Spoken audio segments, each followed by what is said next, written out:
আসসালামু আলাইকুম। ঈদের তৃতীয় দিন আজকে, এখনও আমাদের গ্রামে যাওয়া হয়নি। যেহেতু কুরবানি দিয়েছি, তো আমার বাবাদের চাচারা থাকে গ্রামের মধ্যে, তো সেই জায়গা থেকে অবশ্যই মাংস পৌঁছাইতে লাগবে। বাট ব্যস্ততার কারণে এবং আমার ঘোরাঘুরির জন্যই কিন্তু মাংস পৌঁছানো হয়নি। আমি ইদানিং 2 দিন একটু মোটামুটি ভালোই ঘোরাঘুরি করছি। তো সে জায়গা থেকে যেহেতু আমরা মাংস দিতে যাচ্ছি, তো আব্বু বললো যে আমার 2 ছোটো ভাইকেও নিয়ে যাই, কারণ ওরা বাড়ি থেকে কোথাও বের হতে পারেনি। তাদেরও একটু ঘোরাঘুরি হবে এবং আমাদের মাংসগুলো পৌঁছানো হবে। তো আমাদের গ্রামটা বেশি দূর না, এখান থেকে প্রায় 5 কিলোর মতো হবে। বাট গাইস, রাস্তাগুলো এত পরিমাণে খারাপ।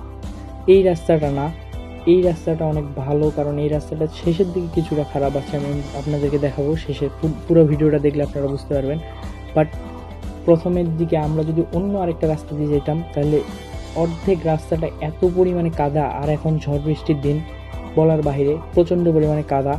মানে মানে বাইক নিয়ে যাওয়াই যাবে না, হাঁটে হাঁটে গেলেও আপনার পায়ের মধ্যে কাদা লাগবে। তো সেই জন্য এই রাস্তাটা অনেকটা ঘোরা, প্রায় 7-8 কিলোমিটার হবে। তাও এই রাস্তা দিয়ে যাতায়াত করা হয় বাইক নিয়ে। আর আরেকটা রাস্তা আছে, সেটা 4 থেকে 5 কিলোমিটার, বাট ওটা দিয়ে যাতায়াত করা হয় না। এটা একটু ঘোরা রাস্তা। তো আব্বু এই রাস্তাটাই অলওয়েজ, আমিও এই রাস্তাটাই বেছে নিই গ্রামের উদ্দেশ্যে যাওয়ার জন্য। কারণ বাইক কাদার মধ্যে বাইক চালাইলে এমনি স্লিপ দিয়ে পড়ে যাবো, অতটাও প্রফেশনাল ড্রাইভার না, মোটামুটি ড্রাইভার। তো সেই জায়গা থেকে গ্রামের উদ্দেশ্যে যাচ্ছি এখন মাংসগুলো দিতে। আমার বাবার চাচারা আমার দাদারা আছে পাশে গ্রামের মধ্যে, তারা গ্রামে ঈদ করে, তারা শহরে আসে না সেরকম। মূলত কাজ থাকলে তারা শহরে আসে। আর আমাদের মূলত গ্রামের মধ্যে কাজ থাকলে কোনো একটা অনুষ্ঠান হইলে কিংবা কোনো কিছু হইলে আমরা গ্রামে যাই, বাট এমনি আমাদেরও যাওয়া হয় না। আর ঈদের নামাজটা আমরা গ্রামেই পড়ি, তবে সেই ঈদের নামাজটা হলো সেমাই ঈদের নামাজটা। বাট কুরবানি যেহেতু একটু ব্যস্ততার মধ্যে যায়, গরু জবাই করতে হয় কিংবা কুরবানি করতে হয়, সেই জন্য আমাদের শহরের মধ্যে নামাজ পড়ে আসে, কুরবানি দিই, খাওয়া দাওয়া করি। তো আজকে ঈদের তৃতীয় দিন, তো সেজন্য আব্বু বললো মাংসগুলো পৌঁছায় দিতে। তো এই রাস্তা দিয়ে যাচ্ছি এবং আমার ভাইগুলোরও ঘোরাঘুরি হয়ে যাবে এবং আপনাদের মাঝে একটা ভিডিও করলাম আমার গ্রামটা কেমন।